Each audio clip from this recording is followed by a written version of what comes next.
अरे यार, मैं तुझे बोल रही हूँ ना, जल्दी से आ जा, मैं तेरा वेट कर रही हूँ और मैं कुछ भी नहीं सुनूंगी।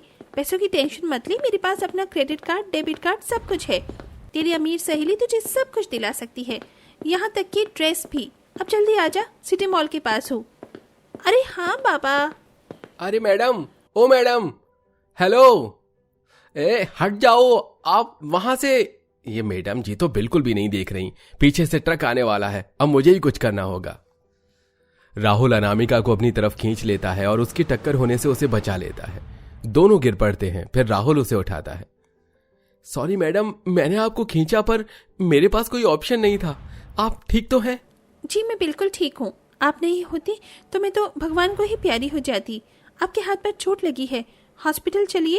अरे मुझे छोड़िए, आपको भी चोट लगी है और अस्पताल जाकर मेरा बिल बढ़ जाएगा तो मैं निकाल नहीं पाऊंगा। मैंने सब कुछ सुन लिया, अब पैसों की टेंशन मत लीजिए। चोट का इलाज ज्यादा जरूरी है, वरना बरसात का मौसम है, इन्फेक्शन भी हो सकता है। जी ठीक है। अनामिका राहुल को अपने साथ डॉक्टर के पास ले जाती है, जहां दोनों के हाथ की ड्रेसिंग होती है। राहुल जैसे ही जाने वाला होता है, अनामिका थैंक यू के बहाने से उसे रेस्टोरेंट में ले जाती है, जहां दोनों बातें करने लगते हैं। अच्छा, तो आपका नाम अनामिका है? सच में बहुत प्यारा नाम है। और आपका भी बहुत अच्छा नाम है राहुल। आजकल दुनिया में ऐसे लोग कहाँ होते हैं जो बिना एक दूसरे को जाने एक दूसरे की मदद करते हैं। वैसे आप क्या करते हैं? जी मैं दरअसल, मेरी एक छोटी सी दुकान है जिस पर मैं सिम कार्ड बेचता हूँ और फोटो कॉपी करता हूँ। दिन का इतना गुजारा हो जाता है कि मैं अपने परिवार का 2 वक्त का पेट पाल लेता हूँ और माता पिता का सेवा कर लेता हूँ। बस जिंदगी सफल है। आप सच में बहुत अच्छे हैं। मैं इतने अमीर घर से हूँ, आज तक आपके जैसा मुझे कोई फ्रेंड ही नहीं मिला।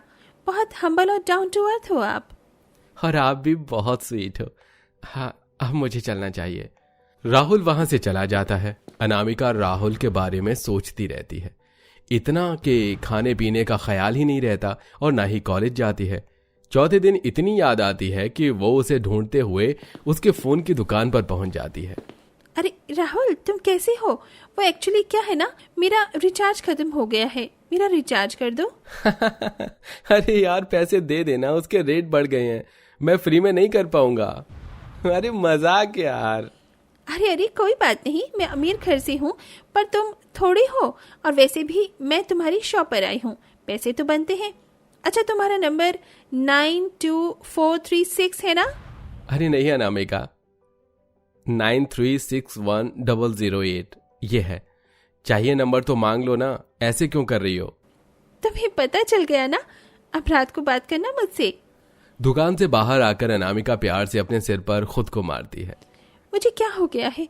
कहीं मुझे राहुल से प्यार तो नहीं हो गया? हाँ, शायद मुझे राहुल से प्यार हो गया है और मुझे कोई फर्क नहीं पड़ता कि वो गरीब फैमिली से है।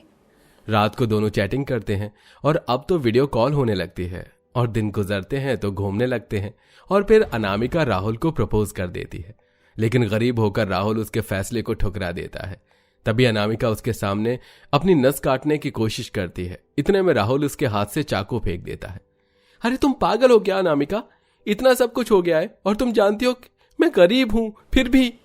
राहुल, मेरे मम्मी पापा बहुत स्ट्रिक्ट हैं, वो मुझे किसी अमीर घर में जेल वाली जगह भेज देंगे। लेकिन जब से मैं तुमसे मिली हूँ, तुम्हारे ख्यालों में खोई हुई हूँ, मैं पागल हो गई हूँ। मैं तुम्हारे साथ गरीबी में भी रह लूंगी, प्लीज मुझे अपने साथ ले चलो। ठीक है। बारिश शुरू हो जाती है। राहुल अनामिका से शादी करके उसे अपने घर, गरीब घर में ले आता है। सभी लोग हैरान हो जाते हैं लेकिन मान भी जाते हैं। मुझे तो यकीन नहीं हो रहा राहुल, इतने बड़े घर की लड़की हमारे गरीब ससुराल में आकर रहेगी।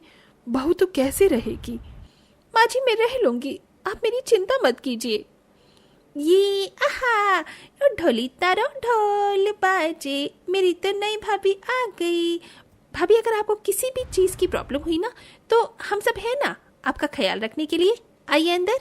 हाँ, दाएं पैर से घर में प्रवेश करो। अनामिका अपने ससुराल में आ जाती है।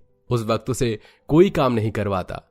रात होती है और सोने का समय होता है। बाहर इतनी बारिश होती है कि घर में मच्छर भिन्न भिन्न करने लगते हैं, जिससे अनामिका को इरिटेशन होने लगती है। What the hell is this, Rahul? I mean, मुझे बहुत मच्छर काट रही है। देखो ना, अब मुझे हाथ पैरों पर बहुत खुजली हो रही है। मुझे ऐसे रहने की बिल्कुल आदत नहीं है। मगर साफ सफाई के घर से आई हूँ, कहाँ मेरा अमीर घर और कहाँ ये गरीब ससुराल।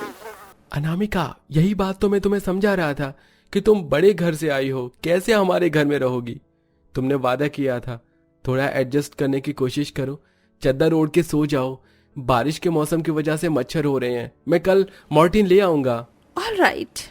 जैसे तैसे अनामिका चद्दर के साथ सो जाती है। अब अगले दिन जेठानी चूल्हे पर खाना बनाती है, जिससे अनामिका को खांसी आने लगती है।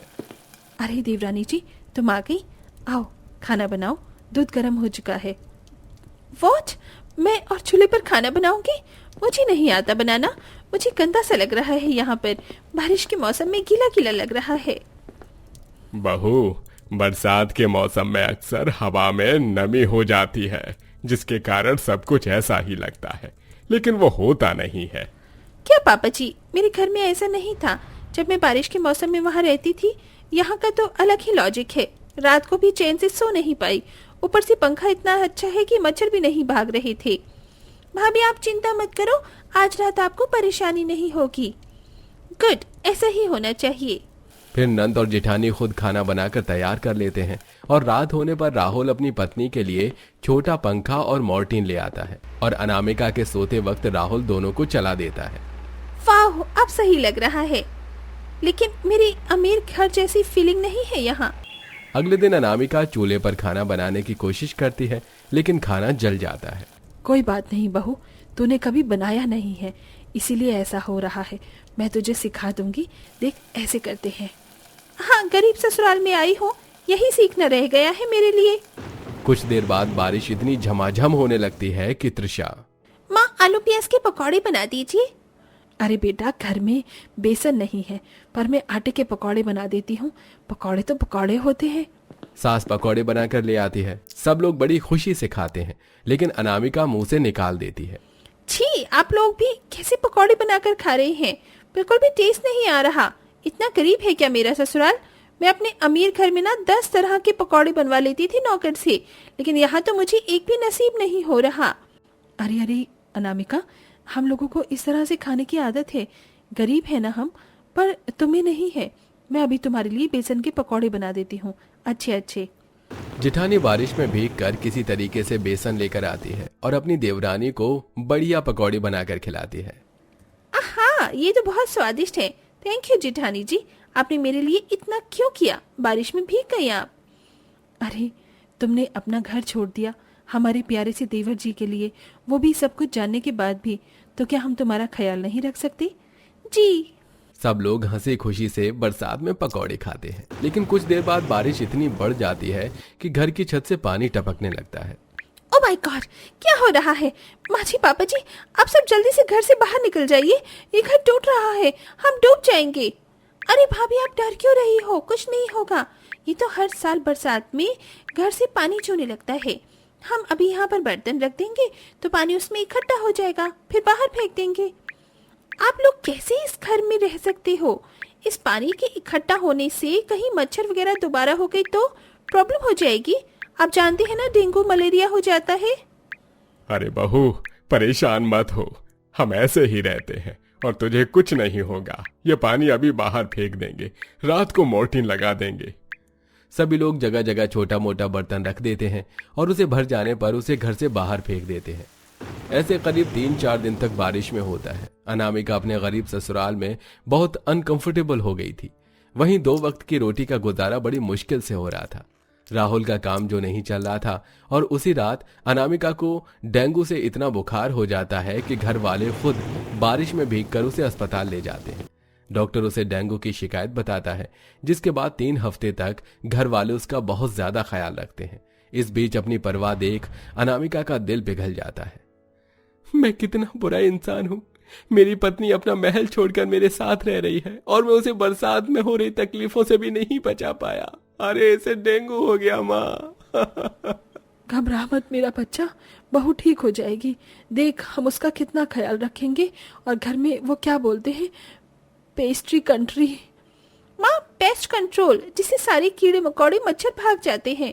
हाँ हाँ, हम वही करवा लेंगे और खिड़की ढकवा देंगे, घर को ऊंचा करवा लेंगे, जिससे बाहर की बारिश का पानी घर में नहीं आएगा। हाँ माँ, बिल्कुल ऐसा ही होगा। ये लो अनामिका, जूस पी लो, तुम्हें बेहतर महसूस होगा।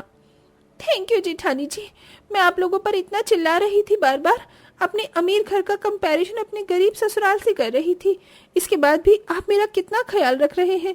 मुझे माफ कर दीजिए। आपसे मैं ऐसी बातें बिल्कुल नहीं करूंगी, क्योंकि आप सब लोग मुझसे प्यार जो करते हैं।